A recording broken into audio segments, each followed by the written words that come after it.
Et nous voici donc pour la dernière partie, je pense, où on va prendre, comme je vous disais, les 6 catégories de l'UICN en détail. Et on va regarder aussi des exemples qui concernent ces catégories au Québec.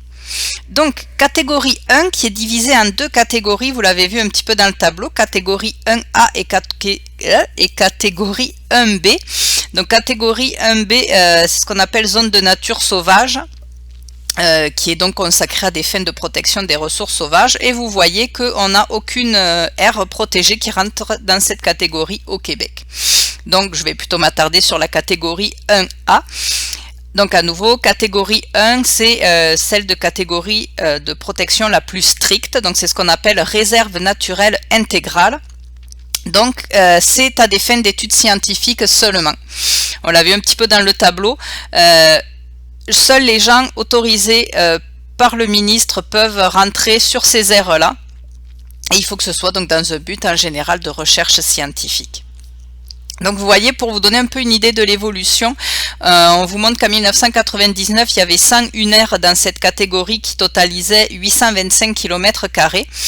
Et en 2015, on était à 2089 km² dans cette catégorie-là. Donc ça revient un peu à ce qu'on disait, c'est que depuis le début des années 2000, on a de plus en plus d'aires qui sont dans des catégories de protection beaucoup plus strictes. Donc la photo, c'est un exemple québécois, c'est la réserve écologique de la Forêt Blanche. Donc ça, c'est au nord-est de Gatineau. Puis c'est protégé aussi strictement parce que c'est vraiment comme un exemple représentatif de la forêt primaire du sud-ouest québécois. C'est une érablière à hêtre principalement.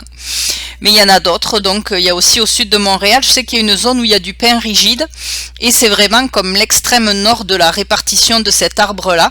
Donc l'aire, elle est clôturée, il y a vraiment des barrières en fer, je pense, ou bref, en tout cas c'est clôturé, et encore une fois, monsieur, madame, tout le monde n'a même pas le droit d'aller se promener dans ces aires-là. Donc j'espère que c'était à peu près clair. Catégorie 2, c'est la catégorie des parcs nationaux. Donc c'est surtout des parcs nationaux québécois ou fédéraux qu'on va avoir dans cette catégorie-là.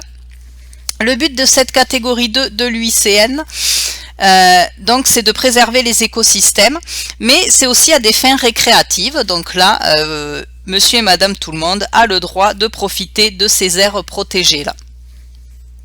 Donc pareil, on vous dit 1999, il y avait 21 aires qui représentaient 6823 km². Et en 2015, on était à 129 823 km². Encore une fois, vous l'avez vu dans le... J'ai pas les chiffres les plus récents, là, j'ai pas eu le temps de mettre à jour. Mais vous aviez vu dans le camembert que je vous ai montré encore une fois que c'est vraiment la catégorie 2 là qui était prépondérante, puis qui était la grosse majorité des aires protégées ici au Québec. Donc je ne sais pas si vous reconnaissez les photos que je vous ai mis. Donc vous avez en haut, c'est le parc marin Saguenay-Saint-Laurent, donc celui au bout de notre région ici, notre cher fjord du Saguenay. Et en bas, avec les monolithes, là, ces structures géologiques vraiment typiques, c'était la réserve de parc national de l'archipel Mingan. Donc je ne sais pas si vous avez déjà eu l'occasion d'aller vous balader dans ces 2 parcs-là. Sinon, bien évidemment, j'allais dire, je ne peux que vous le conseiller. Je ne sais pas s'ils seront accessibles cet été, mais en tout cas, bref, gardez les idées en tête pour quand on pourra à nouveau profiter de notre territoire comme on voudra. Catégorie 3. Catégorie qu'on appelle monument naturel ou élément naturel marquant. Donc là le titre le dit, hein, le but c'est de préserver des éléments naturels spécifiques. Donc ça vous voyez, on appelle ça monument, élément naturel, c'est-à-dire que ça va être des zones beaucoup plus petites. Souvent ça va être, ça le dit, c'est un élément naturel. Souvent ça va être juste une chute d'eau, ça va être une île sur le Saint-Laurent, ça va être des petits parcs régionaux urbains. Donc c'est des aires de plus petite superficie. Donc là en bas par exemple vous avez la réserve de biodiversité de Val d'Or. Et en haut vous reconnaissez, j'allais dire sûrement ou pas, pour les Français notamment, etc. Mais c'est tout simplement le parc du Mont-Royal. Le parc du Mont-Royal est une aire protégée au Québec. C'est même la plus ancienne aire protégée, je crois, depuis 1876, si ma mémoire est bonne. Vous vérifierez si je dis des bêtises ou pas, au pire, si vous ne me faites pas confiance. Donc c'est ça, c'est même, je pense, la plus ancienne aire protégée du Québec. Et le but, ben, c'est ça, c'est de préserver ce petit bout de forêt qui est resté pas mal intact depuis tout ce temps-là, dans un îlot, un petit îlot de nature ancestrale, on va dire, au milieu de la ville. Donc ça fait partie de cette catégorie 3 à l'IUCN. Catégorie 4, aires gérées pour l'habitat et les espèces. Donc là, le but, c'est conservation des espèces fauniques notamment. Et comme on vous l'avait dit, plus on avance dans les chiffres, plus l'homme peut intervenir sur le milieu. Donc là, on a le droit de faire des travaux d'aménagement et d'intervenir dans la gestion de ces aires-là, tant que c'est au bénéfice des populations animales. Donc, en 1999, vous voyez, il y avait 91 aires qui représentaient cette catégorie internationale au Québec pour 9324 km². En 2015, ça avait un peu diminué. Encore une fois, on axe moins sur les aires de protection moins strictes et on a plus mis l'effort sur les aires de protection plus strictes. Donc là, vous voyez, ça avait un petit peu diminué en 2015. Donc, dans la catégorie 4, on a souvent des habitats fauniques. Donc par exemple des ravages de cerfs de Virginie, ravages, je ne sais plus si ça avait été vu dans la partie profession faune, c'est tout simplement un ravage, c'est l'habitat d'hiver pour les cervidés. Et on a aussi dans la région, vers le Saguenay, donc les battures à Saint-Fulgence aussi, qui sont un endroit où il y a beaucoup d'oiseaux migrateurs qui viennent faire leur halte ici. Donc dans ces zones-là, on peut aménager. On peut intervenir de façon beaucoup plus forte que dans les catégories 1, 2, 3.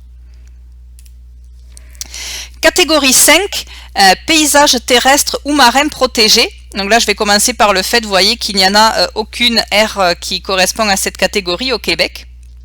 Mais je vous ai montré des exemples dans d'autres pays, tant qu'à faire. On ne va pas se priver de belles photos, de beaux paysages. Dans cette catégorie-là, son but, c'est de conserver des paysages terrestres ou marins, mais paysages qui ont été modifiés ou façonnés par l'humain au fil du temps et qui a instauré des pratiques traditionnelles. Donc il y a aussi des fins récréatives, tous ces sites-là peuvent se visiter bien évidemment. Mais donc là, il y a un petit côté un peu culturel. Donc là, c'est un paysage qu'on sait qui n'est plus du tout naturel, mais comme ça fait tellement de siècles, parfois de millénaires, qu'il a été travaillé par la main de l'homme, ben, il est devenu du patrimoine culturel tout aussi intéressant. Donc là, les légendes ne correspondent pas au bon sens des photos, je pense que vous aurez deviné. Mais on a par exemple sur la photo d'en haut la chaîne de montagne Yui en Chine, qui est donc depuis des centaines d'années, voire des millénaires, j'imagine, a été refaçonnée, on va dire, par la main de l'homme pour y cultiver du thé. Et en bas, vous avez le parc naturel du Haut-Languedoc, donc pour les Français, entre Toulouse et Montpellier, là, en tout cas dans le sud de la France. Donc là, pareil, bien évidemment, la main de l'homme a fait son œuvre sur le paysage qui n'est plus vraiment naturel.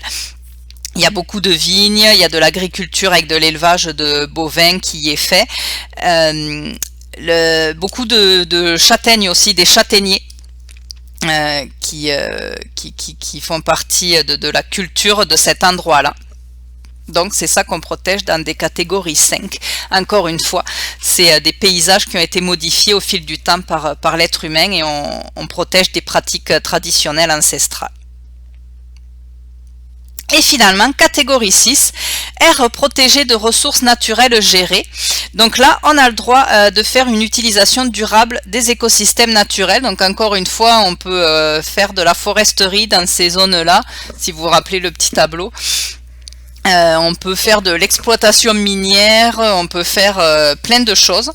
Sauf que il faut quand même que l'air reste aux 2 tiers naturel. Donc on peut faire de l'exploitation sur 1 tiers de la surface de l'aire protégée, mais pas plus.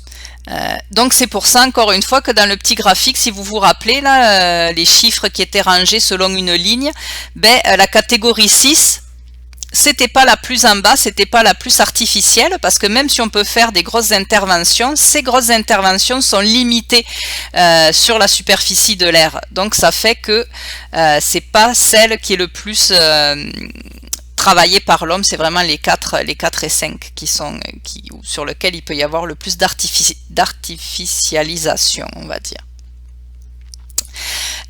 Donc c'est ça, utilisation, ça je l'ai dit. Donc encore une fois, vous voyez l'évolution. En 1999, on avait 807 aires dans cette catégorie-là qui représentaient 29 962 km². Puis en 2015, on était tombé seulement à 123 km² pour cette catégorie-là. Donc je me répète, mais encore une fois, ça montre l'optique dans laquelle est aligné le Québec, de plutôt se concentrer sur des aires avec des restrictions et des protections plus strictes. Donc en haut, vous avez l'aire de concentration d'oiseaux aquatiques du banc de Portneuf. Et en bas, je vous ai mis une petite photo pour voyager un petit peu avec notre beau printemps québécois en ce moment où il neige encore le 8 mai. Je vous ai mis une petite photo de la Grèce avec un beau soleil et le parc national marin d'Alonissos, donc en Grèce.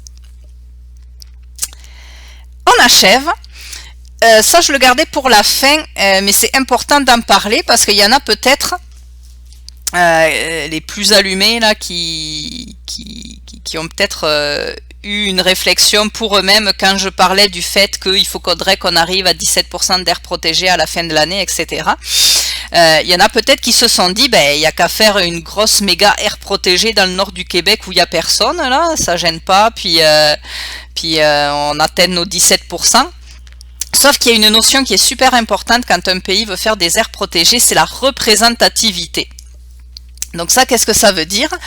Normalement, vous avez peut-être commencé à voir ça dans votre cours de statistiques.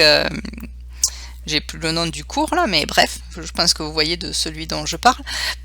Plein d'échantillonnage. Merci, je me suis répondu toute seule. Donc c'est que ça serait pas valable d'avoir juste un gros spot dans le nord pour représenter nos 17% d'air protégé, parce qu'il faut que toutes les aires et toutes les zones bioclimatiques, on va dire, du Québec soient représentées dans ces aires protégées. Donc vous voyez, là on a découpé le Québec à droite en zone nord, zone centre, zone sud, zone marine, anticostier, etc. Donc il faut qu'on ait des aires protégées dans toutes ces différentes parties, justement pour cette notion de représentativité. Donc là, vous voyez, c'est déjà le cas. Là, dans la zone nord, il y a plus de pourcentage d'air protégé. Ça, c'est des vieux chiffres de 2011, mais c'est pour vous compreniez le principe.